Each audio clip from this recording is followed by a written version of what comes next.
Selamat pagi teman-teman semua, selamat pagi saudara-saudara semuanya. Sebelum saya khotbah hari ini, izinkan saya untuk berterima kasih. Pertama kali adalah ke Pastor Indra sebagai senior pastor dari The Cause Indonesia. Beliau yang membimbing saya sampai hari ini sehingga saya bisa berkhotbah. Beliau yang melatih saya dalam berkhotbah dan saya honoring him, saya menghargai dan saya mau mengapresiasi Pastor Indra.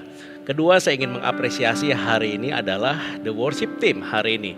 Untuk Mariska Ang yang menemani saya hari ini dalam keyboard. Yang tadi saudara bisa juga tadi dengar begitu indahnya worship yang dibawakan oleh Mariska, oleh Vina Gracia, Kevin dan Adrian.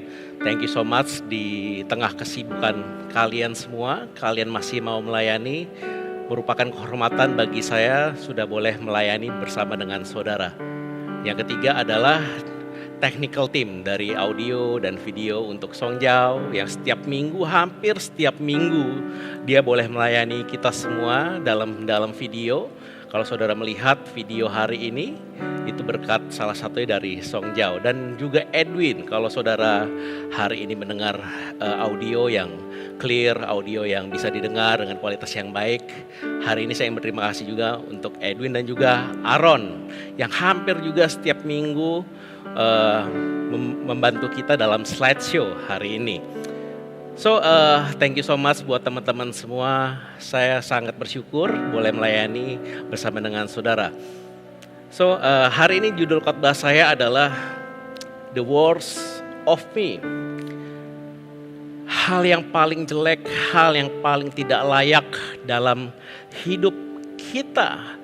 The worst of me, sesuatu yang paling parah, sesuatu yang paling jelek ada di dalam hidup kita. Baik dari kita udah sekian lama saudara, kita menjadi seorang Kristen dan kita expect banyak hal-hal yang baik terjadi. Sebagai orang Kristen, kita yakin bahwa Tuhan sudah mempersiapkan yang terbaik untuk kita.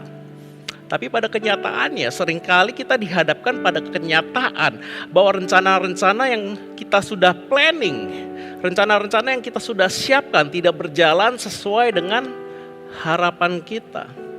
Mungkin kita udah bekerja keras siang dan malam, 9 to 5, bahkan 9 to 10 setiap hari. Tapi hasilnya gak bagus. Mungkin daripada kita berharap menjadi orang tua yang bisa mendidik anak dengan baik. Tapi hasilnya mungkin saat ini kesannya kita sebagai orang tua, kita gagal mendidik anak kita mungkin tetap bandel, anak kita nggak nurut sama kita. Mungkin kita sudah merencanakan hidup dengan gaya hidup, dengan pola hidup yang super sehat.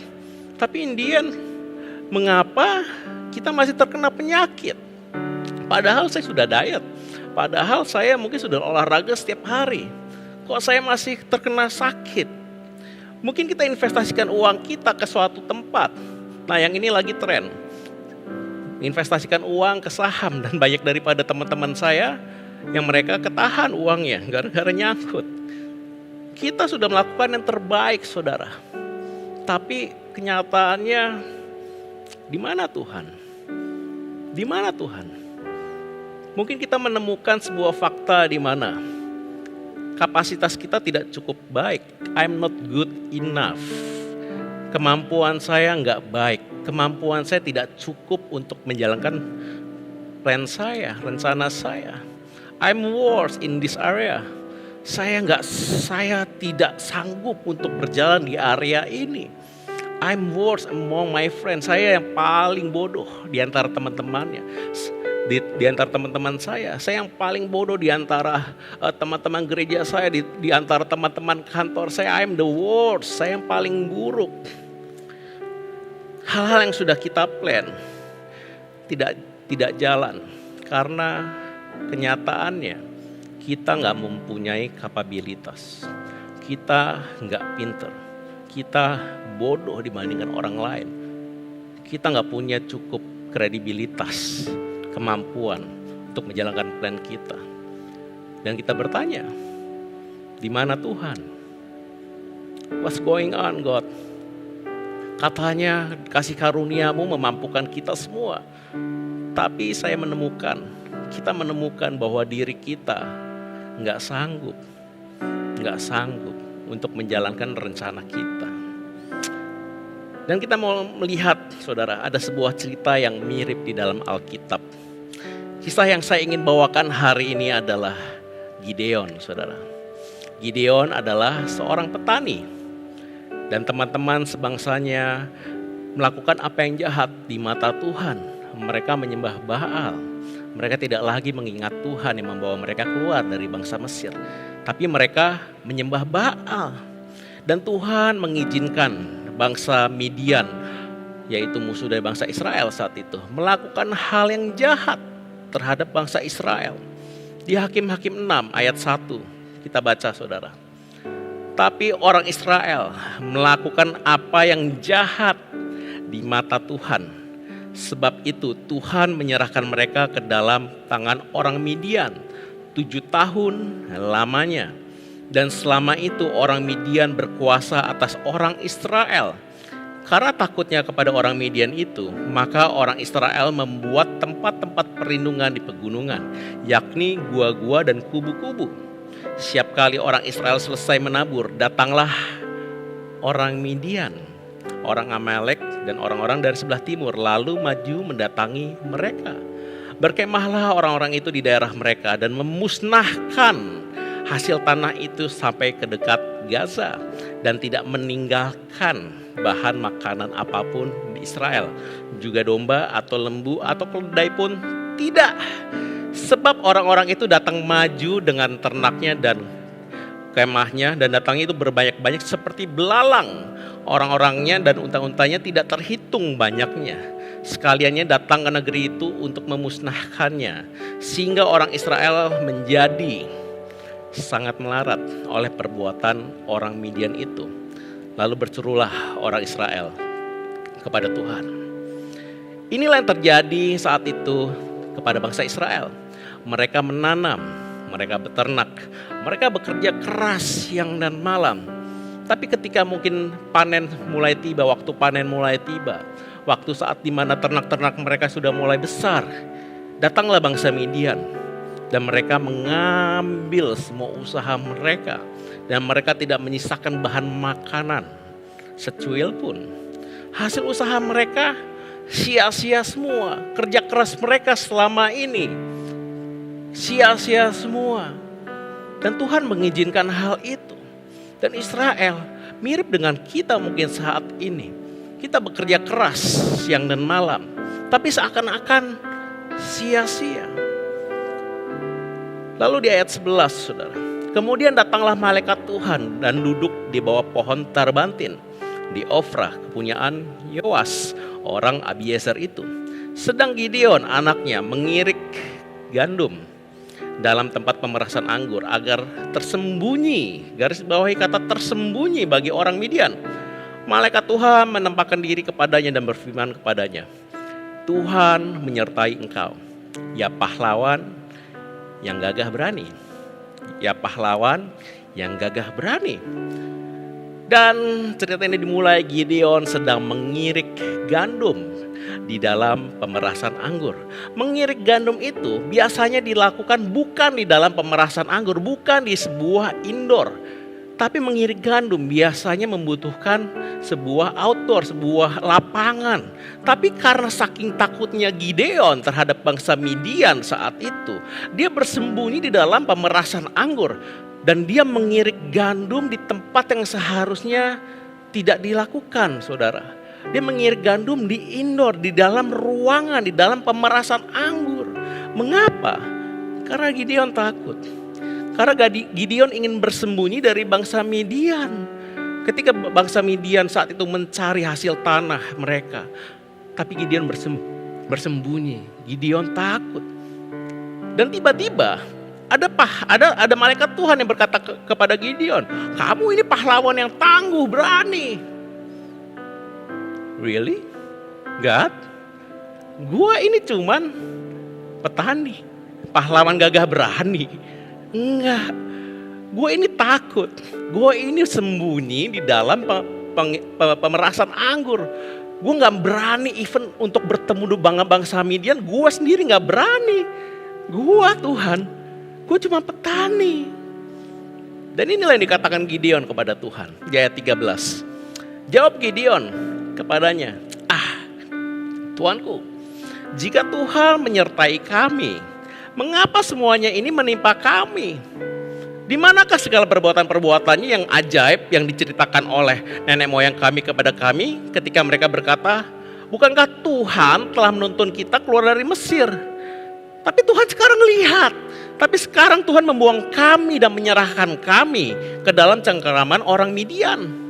Lalu berpalinglah Tuhan kepadanya dan berfirman, pergilah dengan kekuatanmu ini, selamatkanlah orang Israel dari cengkeraman orang Midian. Bukankah aku mengutus engkau? Tapi jawab Gideon kepadanya, Tuhanku, dengan apakah aku selamatkan orang Israel?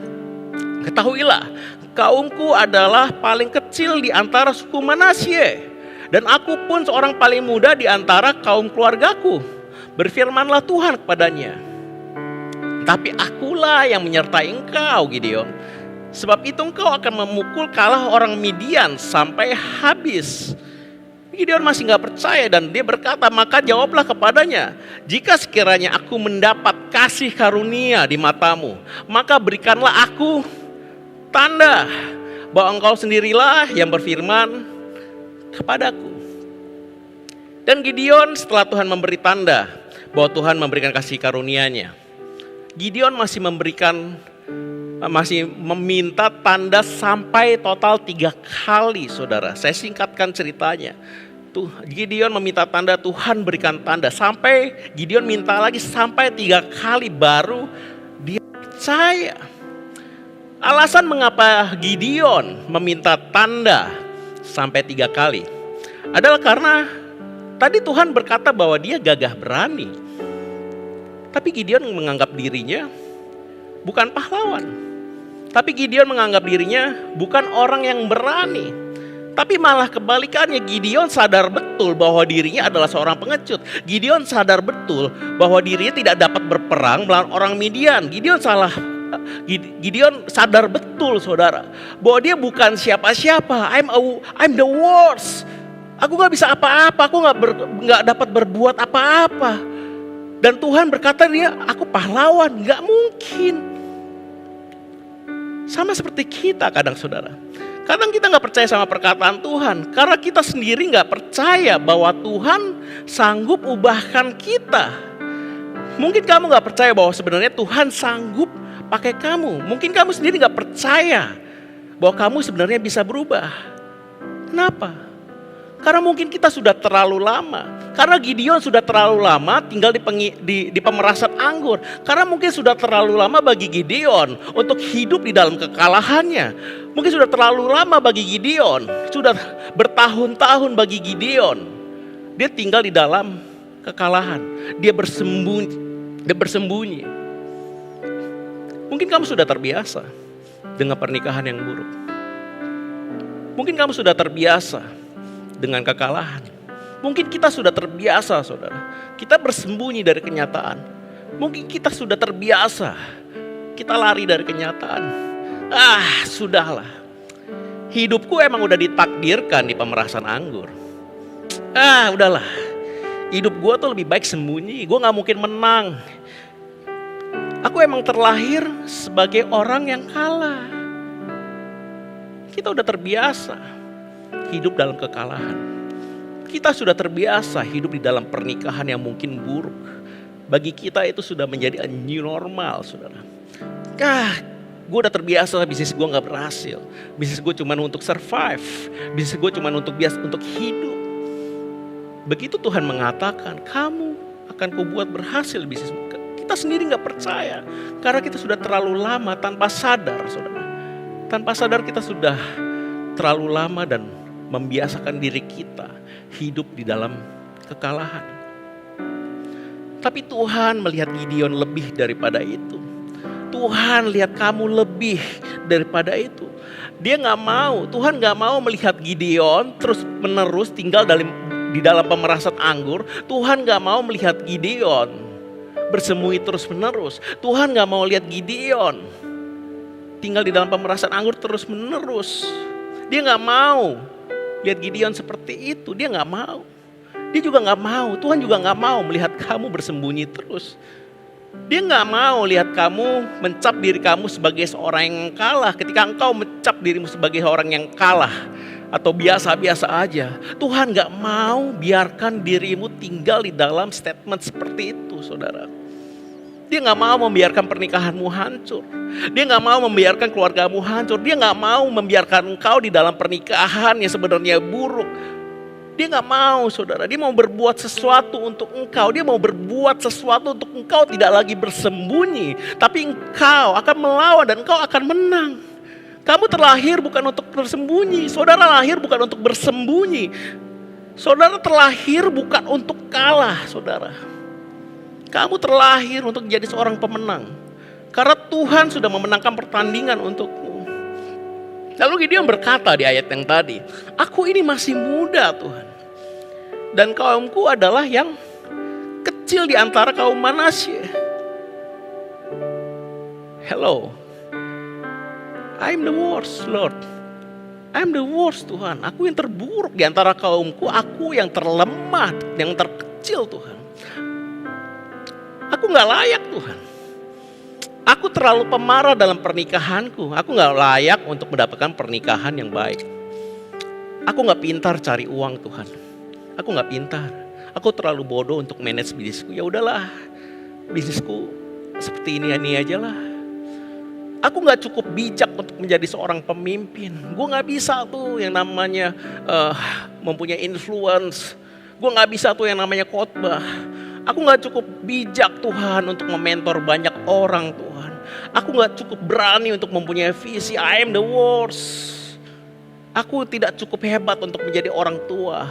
Pengetahuan parentingku hanya sedikit Tuhan. Ya udahlah, anakku biasa-biasa aja. Ya udahlah, bisnis gue biasa-biasa aja lah. Ya udahlah, hidup gue biasa-biasa aja. Kita gak merasa diri kita gak layak. Tapi itulah kasih karunia, saudara. Gideon menerima, Tuhan berkata, kasih karuniaku aku berikan kepadamu. Gideon menemukan kasih karunia. Gideon menerima hal yang seharusnya dia tidak layak untuk dia dapatkan. Kita gak layak, saudara, untuk jadi pemenang. Karena mungkin kita tidak mempunyai skill. Kita tidak mempunyai kemampuan untuk membuat kita menang. Kita sebenarnya gak layak untuk mempunyai pernikahan yang baik. Karena mungkin kita pemarah. Karena mungkin kita melakukan banyak dosa. Karena mungkin karakter kita tidak baik. Kita gak tahu cara membahagiakan pasangan kita. Sebenarnya kita gak layak menjadi seorang pemimpin. Kita sebenarnya tidak layak menerima kasih karunia. That's why Gideon bertanya dan meminta tanda sampai 3 kali. Karena dia merasa dirinya tidak layak. Because I'm the worst God. Aku terlemah Tuhan. Orang yang lemah Tuhan. Karena bagi Gideon saat itu, mendapatkan kasih karunia adalah hal yang sulit dipercaya. Demikian juga dengan kita. Kita sudah sering mendengar khotbah kasih karunia setiap minggu selama bertahun-tahun. Tapi karena mungkin kita tinggal di dalam masa lalu, kita tinggal di dalam kekalahan kita sudah bertahun, berpuluh-puluh tahun, kita gak percaya dan kita tidak mengaminkan bahwa kita sebenarnya sudah mendapatkan kasih karunia tersebut, saudara. Grace is too good to be true. But it's true, saudara. Grace is too good to be true. But it's true, saudara. So get up, saudara. So get up, saudara. So wake up, saudara. Karena Tuhan bilang, aku punya rencana untukmu. Engkau punya rencana, aku juga punya rencana untukmu. Engkau punya rencana bersembunyi di dalam gunung-gunung, di dalam pemerasan anggur. Itu rencanamu, tapi aku punya rencana yang lain untuk engkau. Aku gak mau engkau bersembunyi, aku mau engkau keluar. Aku mau engkau melawan orang Midian itu. Saudara, kalau saudara hari ini merasa diri kekalahan, hidup di dalam kekalahan saudara. Saudara, Tuhan punya rencana yang lain. Kalau engkau hari ini engkau hanya tinggal di dalam kekalahanmu, so get up, saudara. Wake up, saudara. Tuhan berkata, aku bersamamu, saudara. Dia berkata, akulah yang menyertai engkau. Kamu gak sanggup. Kamu gak sanggup, Gideon. Aku tahu kamu gak sanggup, Gideon. Tuhan berkata, itu sebabnya aku yang akan menuntun engkau. Aku di sampingmu. Kamu gak sanggup Gideon? Ayo, aku di sampingmu Gideon. Kau minta tanda Gideon, aku berikan tanda Gideon. Kamu gak sanggup Gideon, aku yang akan berperang untuk engkau. What about you? Bagaimana dengan saudara? Saudara sudah sering mendengar gereja khotbah kasih karunia. Apakah saudara sudah sering mendengar pengajaran kasih karunia? Tetapi saudara, di dalam hati yang paling dalam hati saudara, di lubuk hati saudara yang paling dalam, saudara sebenarnya sama seperti Gideon.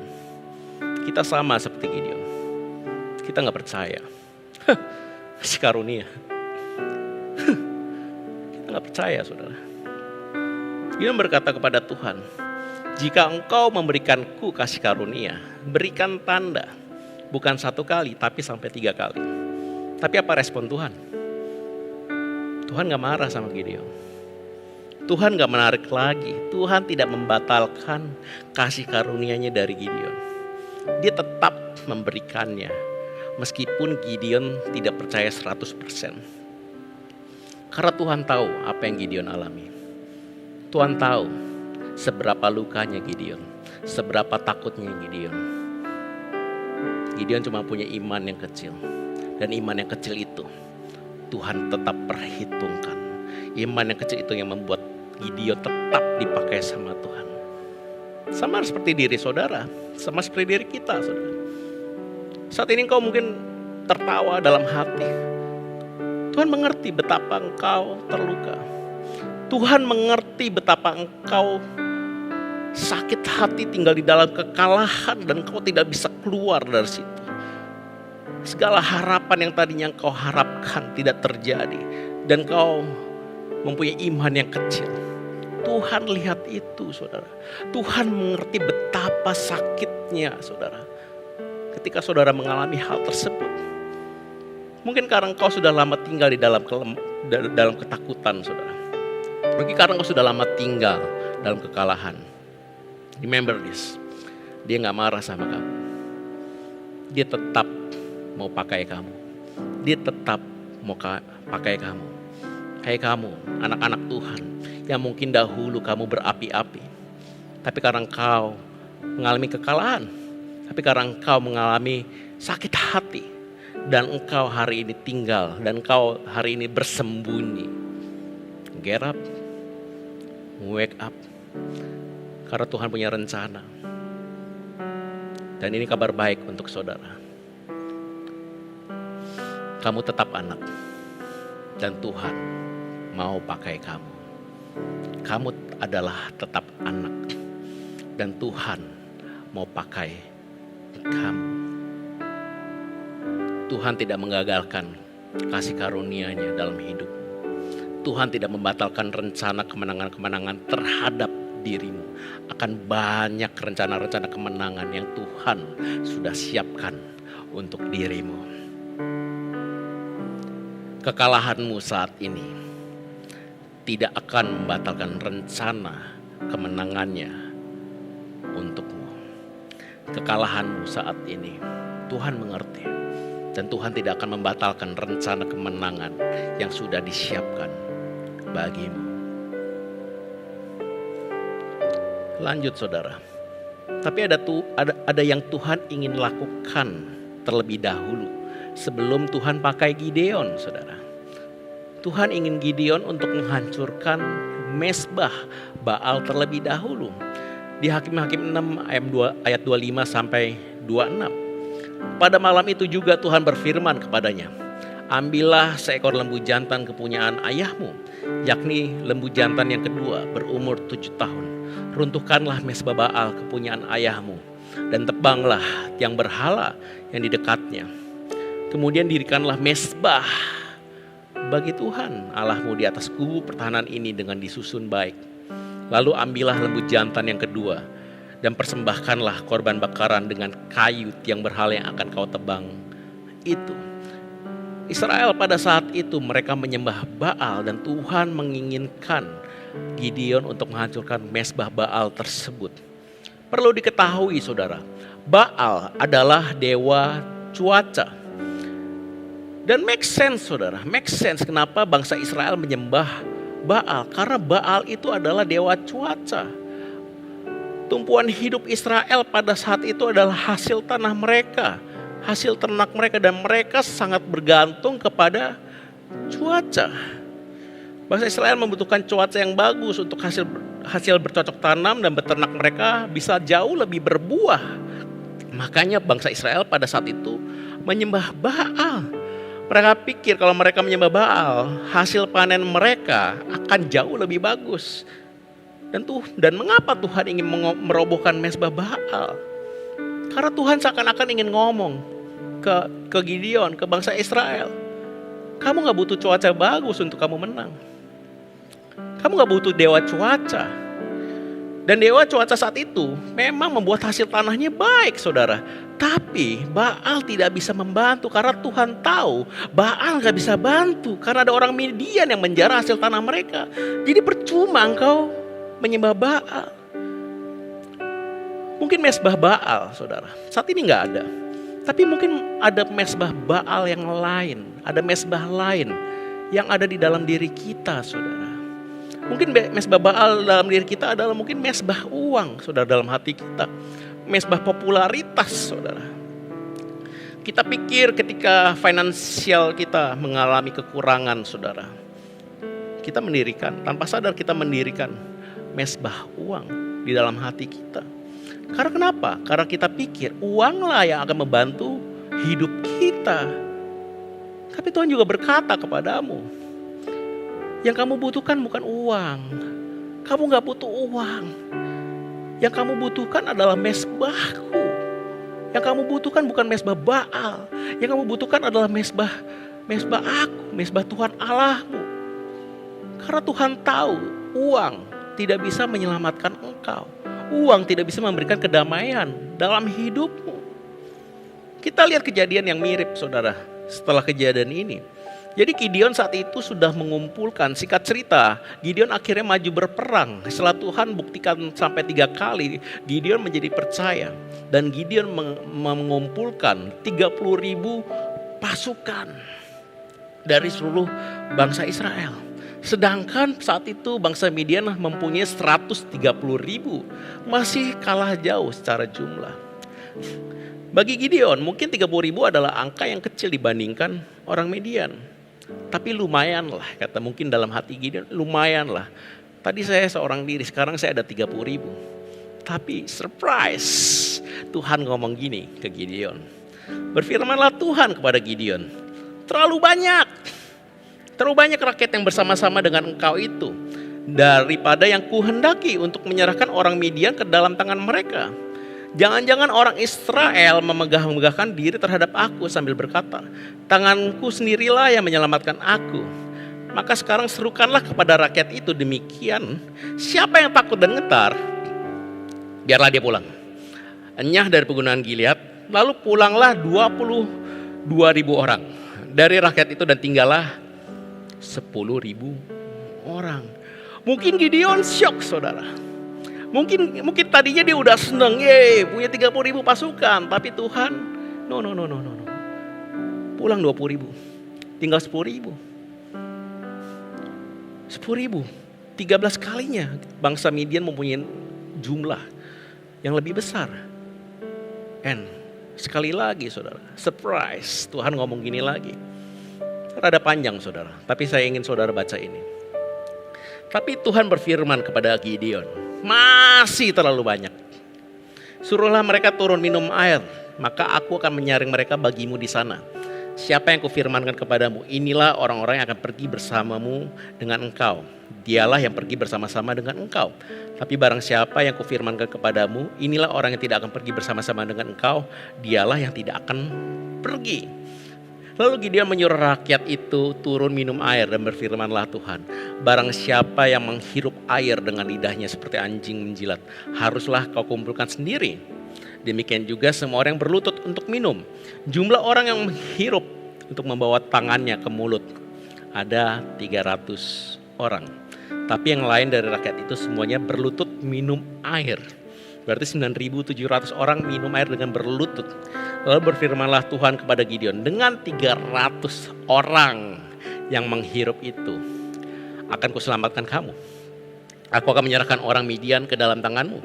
Tapi yang lain dari rakyat itu semuanya boleh pergi, masing-masing ke tempat kediamannya.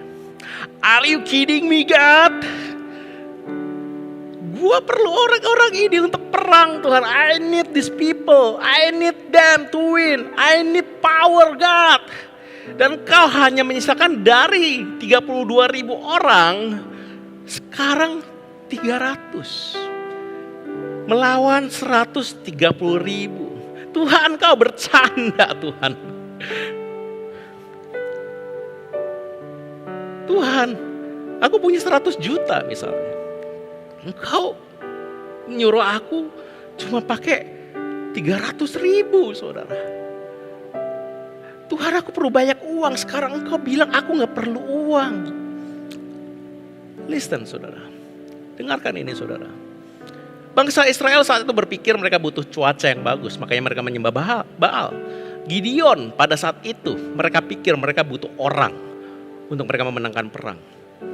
Pattern yang sama Tuhan lakukan terhadap Gideon. Seakan-akan Tuhan berkata, Gideon, cuaca yang bagus tidak akan membuat hasil panenmu bisa kamu nikmati. Gideon, Baal gak sanggup membuat kamu menang. Baal gak sanggup. Dia cuma sanggup membuat hasil tanahnya baik, tapi dia gak sanggup membuat kamu menang. Dia gak sanggup membuat kamu keluar dari persembunyianmu dan menang. Baal gak sanggup. Baal gak sanggup, Gideon. Gideon, kamu gak perlu mengorbankan puluhan ribu rakyatmu yang tidak berdosa. Ya sebenarnya berdosa sih, mereka nyembah Baal. Gideon, kamu gak perlu untuk mengorbankan puluhan ribu orang. Kamu gak perlu, Gideon. Aku gak mau bangsamu mati meskipun mereka menyembah Baal. Tuhan gak mau bangsa Israel mati, saudara. Tuhan tetap sayang terhadap bangsa Israel. Janji dan setianya Tuhan kepada bangsa Israel itu iya dan amin. Meskipun mereka berdosa, saudara. Tuhan lihat mereka menyembah Baal. Tapi Tuhan nggak melenyapkan mereka. Bahkan Tuhan bilang, aku nggak mau 30.000 orang perang. Aku nggak mau bangsa Israel terbuang sia-sia, mati sia-sia. Aku hanya perlu 300 orang untuk membuat kamu menang. Tuhan juga berkata kepada saudara, kalau kamu mungkin hari ini berpikir bahwa ketika kamu membutuhkan uang agar kamu memperoleh damai sejahtera, kamu mungkin berpikir saat ini kamu membutuhkan kebijaksanaan agar karirmu naik. Kamu mungkin saat ini berpikir kamu membutuhkan parenting skill biar anakmu bisa jago. Mungkin hari ini kamu berpikir kamu harus mempunyai leadership skill supaya kamu menjadi pemimpin yang hebat. Kamu mungkin hari ini berpikir membutuhkan rumah yang besar supaya kamu tidur dengan nyenyak. Tapi Tuhan ingin katakan kepada saudara hari ini, uang gak bisa membuat kamu menang di segala hal. Tuhan mau kamu menang di semua hal, di semua area. Jabatan mungkin hari ini bisa membuatmu tidur dengan nyenyak, tapi jabatan tidak bisa membuat engkau menang di segala area. Tuhan mau kamu menikmati segala hal, bukan di satu area doang. Kepintaranmu gak bisa membuat kamu hebat. Aku yang akan mengangkat engkau dan membuatmu bersinar. Tapi aku tahu yang paling kamu butuhkan, Gideon. Aku tahu yang paling kamu butuhkan. Aku tahu apa yang bangsa Israel butuhkan. Dan itu bukan Baal. Dan itu bukan pasukan untuk engkau menang. Dan Yesus melakukan sesuatu cara dalam hidup kita supaya kita menang. Aku mau kamu menang. Tapi kamu butuh sesuatu untuk dipecahkan terlebih dahulu, untuk dihancurkan. Apa mesbahmu saat ini, saudara? Maukah engkau menghancurkan mesbah dalam dirimu? Tapi ketika engkau membuat mesbah itu untuk Tuhan, kau menghancurkan mesbah yang sebelumnya, kau menghancurkan mesbah uang, kau menghancurkan mesbah Baal. Ingat ayat tadi, butuh sesuatu untuk dikorbankan. Ada lembu yang dikorbankan agar mesbah itu berdiri. Ada sesuatu yang dikorbankan. Dan Yesus berkata kepada kamu, kamu butuh mesbah? Butuh yang dikorbankan. Butuh sesuatu dikorbankan. Ini, makan dagingku. Ini, pakai darahku. Aku mati buat engkau. di atas kayu salib. Aku mati supaya mesbah Tuhan berdiri di dalam hatimu. Supaya mesbah Tuhan ada di tengah-tengah hidupmu. Aku, kata Tuhan, aku yang akan menggantikan mesbah Baalmu. Aku yang akan menggantikan mesbah uangmu. Aku yang akan menggantikan mesbah jabatanmu. Aku yang membuat mesbah baru untuk dirimu. Kematianku bisa bayar itu semua. Kematianku bisa bayar itu semua. Here. Karya salibku cukup untuk membuat kamu menang. Gideon, kamu gak perlu Baal. Kamu butuh aku. Kamu butuh aku. Ini adalah perumpamaan, sebuah shadow tentang bagaimana Yesus mendirikan mesbah dalam hati kita. Ketika di perjanjian lama ada lembu yang dikorbankan di dalam cerita Gideon. Ada Yesus yang dikorbankan di perjanjian baru. Supaya ada mesbah baru. Ada dalam hati kita. That's why ada lagu. Go come to the altar. Karena Tuhan sudah ada di dalam dirimu, saudara. 1 Korintus 12 ayat 9, saudara. Tapi jawab Tuhan kepadaku, cukuplah kasih karuniaku bagimu. Sebab justru dalam kelemahanlah kuasaku menjadi sempurna. Sebab itu terlebih suka aku bermegah atas kelemahanku, supaya kuasa Kristus turun menaungi aku. Dalam bahasa Inggrisnya adalah my grace is sufficient for you, for my power is made perfect in weakness. Di cerita selanjutnya, saudara, Gideon memenangkan perang hanya dengan 300 orang. Tuhan bisa pakai 300 orang ini untuk memenangkan perang. Dan Tuhan bisa pakai kamu apa adanya kamu. Remember this, Tuhan bisa pakai apa adanya kamu. Kamu gak perlu menjadi kaya. Kamu gak perlu menjadi bijak. Kamu gak perlu jadi hebat. Kamu gak perlu harus jago berkhotbah. Kamu gak perlu jadi orang tua yang terbaik. Kamu gak perlu menjadi siapapun. Tuhan bisa pakai kamu. Tuhan bisa pakai kamu. Apa adanya kamu. Saudara berdosa. Saudara tinggal dalam kekalahan. Tuhan tetap bisa pakai kamu. Kita lihat, saudara, di terakhir. Di Hakim-Hakim 8 ayat 12. Zebah dan Salmuna, seorang raja dari bangsa Midian. Tapi Gideon mengejar mereka dan menawan kedua raja Midian itu, yakni Zebah dan Salmuna, sedang seluruh tentara itu dicerai-beraikannya. Siapa Gideon pas awal cerita ini? Seorang pengecut, saudara, seorang yang bersembunyi dari bangsa Midian, seorang yang tinggal di dalam kekalahan, seorang yang imannya kecil.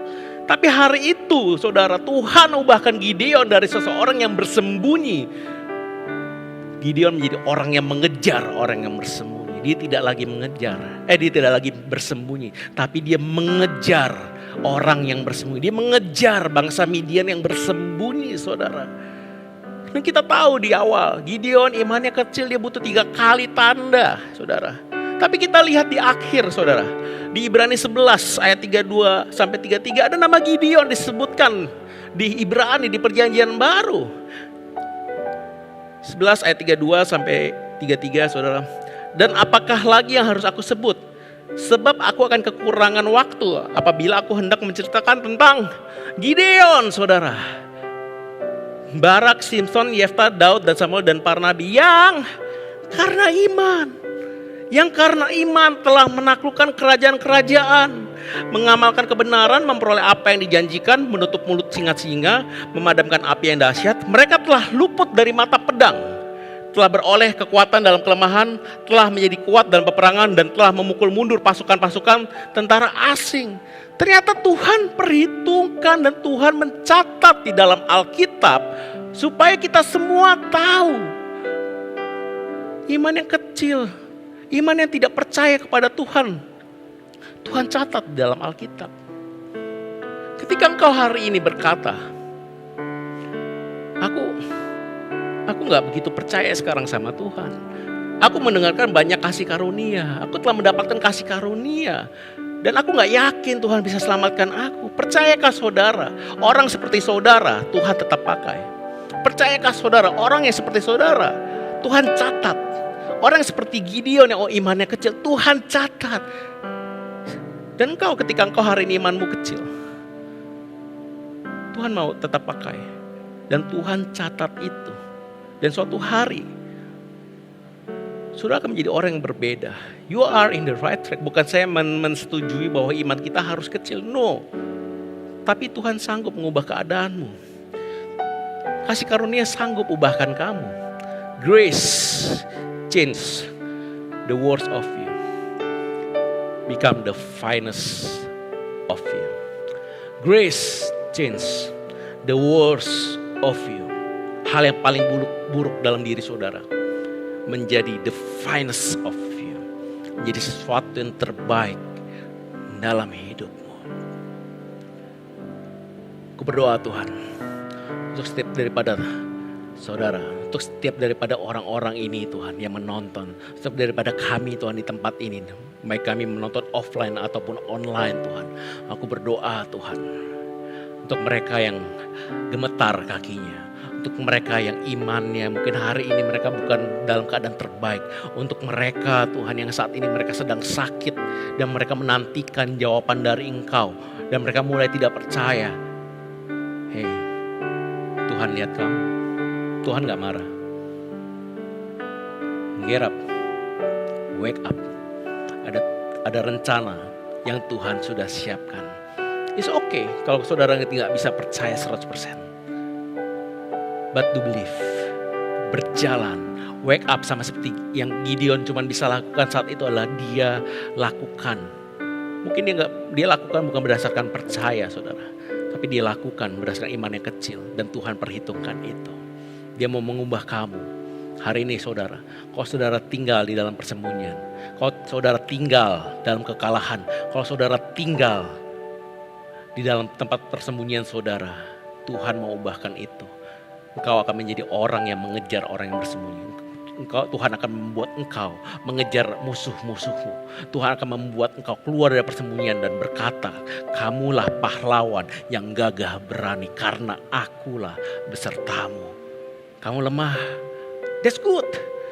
Karena kasih karuniaku cukup dan bekerja sempurna di dalam kelemahanmu. Akhirnya ini aku berdoa Tuhan untuk setiap daripada kami. Aku yang berdoa untuk seorang wanita. Kau depresi. Siapapun kau hari ini. Kalau engkau orangnya, taruh tanganmu di dada. Seorang wanita, kau depresi. Hubungan dengan mantanmu sangat menyakitkan. Dan kau depresi, engkau gak bisa move on. Hari ini aku berdoa untuk engkau. Tuhan yang akan pakai engkau untuk memulihkan banyak wanita. Saya ulang sekali lagi. Tuhan mau pakai engkau untuk engkau memulihkan wanita-wanita yang broken heart. Tuhan tidak hanya akan memulihkan engkau, tapi Tuhan akan membuat engkau seorang pahlawan. Aku yang berdoa saat ini. Untuk seorang pria. Kau mengalami sakit berhari-hari, berbulan-bulan. Engkau gak sanggup seperti dirimu dahulu. Engkau gak sanggup melayani Tuhan seperti dirimu dahulu. Engkau gak sanggup untuk engkau bertemu orang seperti dahulu. Tuhan lihat kamu. Dan Tuhan akan buat jalan yang lain. Tuhan akan membuat engkau pahlawan dengan cara yang lain. Dan Tuhan akan berkati dan engkau akan menjadi role model. Engkau akan dijadikan sebuah role model bagi orang-orang yang bernasib sama dengan engkau. Dan Tuhan tetap perhitungkan dan Tuhan tetap ingin pakai engkau. Dengan segala keterbatasanmu, Tuhan mau pakai engkau. Aku berdoa Tuhan, untuk setiap daripada kami yang lelah bersembunyi Tuhan, untuk setiap daripada kami Tuhan yang tinggal dalam kekalahan, Engkau yang hancurkan Tuhan mesbah yang ada dalam diri kami. Dan karena kematian-Mu dan kebangkitan-Mu Tuhan, ada mesbah yang baru ada di dalam hati kami Tuhan. Kau berkati Tuhan. Kiranya Kau memberikan kekuatan. Kaki yang gentar Kau pulihkan. Tangan yang gemetar Kau buat kuat. Kepala yang penuh dengan ketakutan Kau isi dengan keberanian. Karena Engkau Tuhan Gembala kami yang tidak akan pernah meninggalkan kami sedetik pun. Walaupun kami tinggal di dalam lembah kekelaman, Engkaulah tongkat dan gada kami. Engkaulah kubu pertahanan kami. Bersama-Mu Tuhan, kami tidak akan kalah, kami tidak akan mati.